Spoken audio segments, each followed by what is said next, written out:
నమస్తే. నేను ప్రియాంకరావు. చంద్రబాబు నాయుడు గారు, పవన్ కళ్యాణ్ గారు ఈరోజు అత్యవసర సమావేశం నిర్వహించుకున్నారు. మరి సాయంత్రానికల్లా ఈ సమావేశానికి సంబంధించి సంచలన ప్రకటన చేయబోతున్నారు అనే ఒక వార్త బయటకొస్తుంది. అసలు ఈ సమావేశం దేనికోసం? ఏం జరుగుతుంది? ఎందుకంటే రాష్ట్రంలో కొన్ని పరిణామాలు చోటు చేసుకుంటున్నాయి. నెగెటివ్ ఉంది, పాజిటివ్ ఉంది. మరి ఈ రెండిటిని బేస్ చేసుకొని ఏ అంశం మీద ఈరోజు ఈ సమావేశం అనేది తెలుసుకునే ప్రయత్నం చేద్దాం. మనతో మాట్లాడడానికి ప్రముఖ పొలిటికల్ అనలిస్ట్ అంకమరావు గారు ఉన్నారు. ఆయనతో మాట్లాడదాం. నమస్కారం సార్. నమస్కారం. అంటే పవన్ కళ్యాణ్ గారు, చంద్రబాబు నాయుడు గారు ఇద్దరు భేటీ కాబోతున్నారు. వీళ్ళిద్దరు భేటీ అవుతున్నారు అంటే ఏ విషయం మీద అనేది ఒక పెద్ద క్వశ్చన్ మార్క్. సాయంత్రానికి రాష్ట్రంలో ఎలాంటి నిర్ణయం తీసుకోబోతున్నారు అనేది ఒక క్వశ్చన్ మార్క్. ఏం జరుగుతుంది? ఇప్పుడు ముఖ్యమంత్రి గారు, ఉప ముఖ్యమంత్రి గారు హ్మ్. ఇద్దరు ఈరోజు అంటే చంద్రబాబు నాయుడు గారు, పవన్ కళ్యాణ్ గారు ఈరోజు సమావేశం అవుతున్నారు. ఈ సమావేశం నాకు తెలిసినంత వరకు ముఖ్య ఉద్దేశం ఏందంటే ఇప్పటి వరకు జరిగినటువంటి పరిణామాలతో పాటు రేపు రాబోయే రాజ్యసభ ఎన్నికలు అభ్యర్థులు ఎవరు ఏంటనే దాదాపు ఈరోజు తోటి ఖరారు అయిపోతుందని అయితే నేను భావిస్తున్నాను. హ్మ్. దాని తర్వాత పెండింగ్లో ఉన్నటువంటి నామినేటెడ్ పోస్టులు హ్మ్.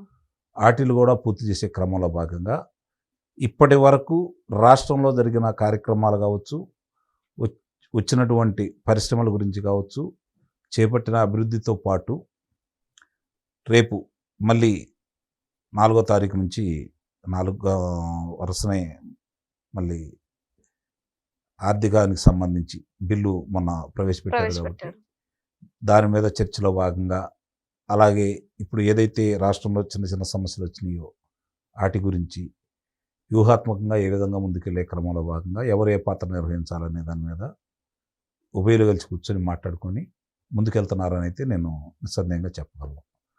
కారణం ఏంటంటే మీరు గమనించుకోండి, ఈ మధ్య పలు సందర్భాల్లో పవన్ కళ్యాణ్ గారు నొక్కి ఒక్కాణిస్తూ ఉన్నారు. 3 పర్యాయాలు ఈ కూటమి ప్రభుత్వమే ఉండాలా, చంద్రబాబు నాయుడు గారు ఆధ్వర్యంలోనే నేను ఇంకా నేర్చుకోవాలి, కాబట్టి వ్యూహాలు నాకు వదిలేసేయండి, నేను చూసుకుంటాను అని చెప్పని శ్రేణులకి పిలిపిస్తూనే ఉన్నాడు. కాబట్టి ఇక్కడ వాళ్ళిద్దరినీ విడదీయాలని చెప్పిన రకరకాల ప్రయత్నాలు చేస్తున్నా కూడా అవి ఎక్కడా కూడా సఫలమయ్యే అవకాశాలు అయితే లేవు.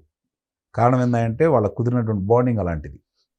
ఒకనాడు విడదీసి పాలించనే సూత్రాన్ని అటు కాంగ్రెస్ కావచ్చు, వైఎస్ఆర్సీపీ పార్టీ కావచ్చు విజయవంతంగా నిర్వహించినందువల్లే వాళ్ళు అధికారంలో రావడం కూడా జరిగింది.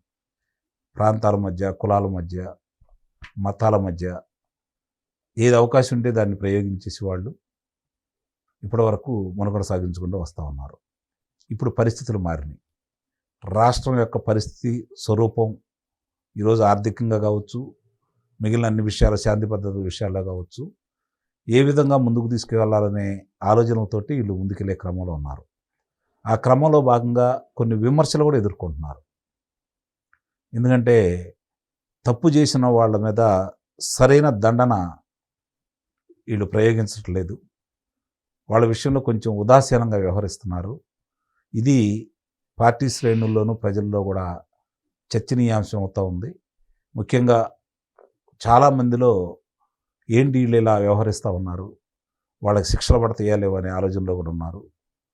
దానికి మధ్యలో 1-2 పర్యాయాలు పవన్ కళ్యాణ్ గారు, చంద్రబాబు నాయుడు గారు కూడా ప్రజాప్రతినిధుల పనితీరుతో పాటు అధికారుల పనితీరు గురించి కూడా చర్చించుకుంటూ ఉన్నారు. కాబట్టి ఇప్పుడు ఈ బడ్జెట్ సమావేశాలు అయిపోయిన తర్వాత రాజ్యసభ సభ్యుల ఎన్నికలతో పాటు ఏదైతే నామినేటెడ్ పోస్టులు ఉన్నాయో అవి ఫుల్ఫిల్ చేసిన తర్వాత ఎలా ముందుకెళ్లాలనే దాని మీద కూడా సుదీర్ఘంగా మాట్లాడుకుంటారని అయితే నేనైతే భావిస్తున్నాను.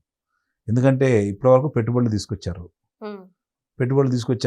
మరి రేపటితోటి 21 నెల అంటే ఈ నెల 12వ తారీఖు తోటి 21 నెల కూడా పూర్తి అయిపోతూ ఉంది అధికారంలోకి వచ్చి. కాబట్టి తర్వాత ఏం చేయాలి? ఇప్పటివరకు మన ముందున్న సవాళ్ళని ఏ విధంగా అధిగమించాము, క్యాడర్లో ఉన్నటువంటి అసంతృప్తిని ఏ విధంగా చల్లార్చాలి, అలాగే కొంతమంది శాసనసభ్యుల పనితీరు గురించి పదే మనం చెప్తున్నా కూడా ఎందుకు మారట్లేదు, అధికారుల పనితీరుని మార్చుకోవాలి అంటే మనం ఎలాంటి జాగ్రత్తలు తీసుకోవాలి, ఇవి కూడా నిస్సందేహంగా చర్చించుకుంటారని అయితే నేను భావిస్తున్నాను. అంటే వైసీపీ వాళ్ళు రాష్ట్రంలో కొన్ని అల్లర్లు సృష్టిస్తున్నారు. రాష్ట్రానికి సంబంధించి తప్పుడు ప్రచారాన్ని బయటికి తీసుకెళ్తున్నారు. మరి దీని మీద చర్చించి ఎలాంటి నిర్ణయం తీసుకోవచ్చు? అదే చెప్పేది, ఇప్పటి వరకు పెట్టుబడుల మీద చూసుకున్నాం మనం, ఇక నుండి ఇక నుండి పాలన. పరిపాలన మీద చూసుకోవాలనే విషయం కూడా నిస్సందేహంగా చర్చకు వస్తుంది. నాకు తెలిసి వాళ్ళ భేటీలో ప్రధాన ఉద్దేశం మాత్రం రాజ్యసభ అభ్యర్థుల పేర్లు గురించి, ఉమ్, అలాగే నామినేటెడ్ పోస్టుల గురించి, ఉమ్, ఆ రెండింటితోటి ఇప్పుడు ఈ బడ్జెట్ సమావేశాల ముగింపు సమావేశాలు కాబట్టి చివరిలో తీసుకోవాల్సినటువంటి జాగ్రత్తలు, ఎవరు ఏ బాధ్యతను నిర్వహించాలి, ఆ తర్వాత మనం ఎలాంటి అడుగులు వేయాలి, మన శ్రేణులను ముఖ్యంగా వాళ్ళని తృప్తిపరిచే విధంగా, ప్రజలను తృప్తిపరిచే విధంగా ఎలాంటి నిర్ణయాలు తీసుకుని వెళ్తే మన మీద ప్రజలు పెట్టుకున్న ఆశల్ని మనం నెరవేర్చిన వాళ్ళం అవుతాము అనే విషయాన్ని కూడా మాట్లాడుకుంటారని అయితే నేను భావిస్తా ఉన్నా. alright. ఎందుకంటే ప్రశ్నించే తత్వం ఉన్న పవన్ కళ్యాణ్ మన ప్రజలకు ఇంకా 10 సంవత్సరాల తర్వాత 20 సంవత్సరాల తర్వాత ఏం కావాలని చెప్పని ఆలోచించే ఓ దార్శనికుడు అయినటువంటి చంద్రబాబు నాయుడు గారు, వీళ్ళు ఇద్దరు కూడా ఈరోజు రాష్ట్రానికి 2 కళ్ళు లాంటి వాళ్ళు. వాళ్ళ యొక్క అభిమానులు, వాళ్ళ మీద ప్రజలు చాలా ఆశలు పెట్టుకొని 124 స్థానాలు ఇచ్చారు. అది చాలా బాధ్యతగా భావిస్తున్నారు వాళ్ళు. ఆ బాధ్యతని విస్మరించే క్రమంలో జరిగే పొరపాట్లు ఎవరి వల్ల జరిగినా కూడా వాళ్ళు గుర్తించేసి సరిచేయడానికి ప్రయత్నించడానికి ఇలాంటి భేటీలు ఉపయోగపడతాయి అని అయితే నేను భావిస్తున్నాను. Right. Thank you so much sir.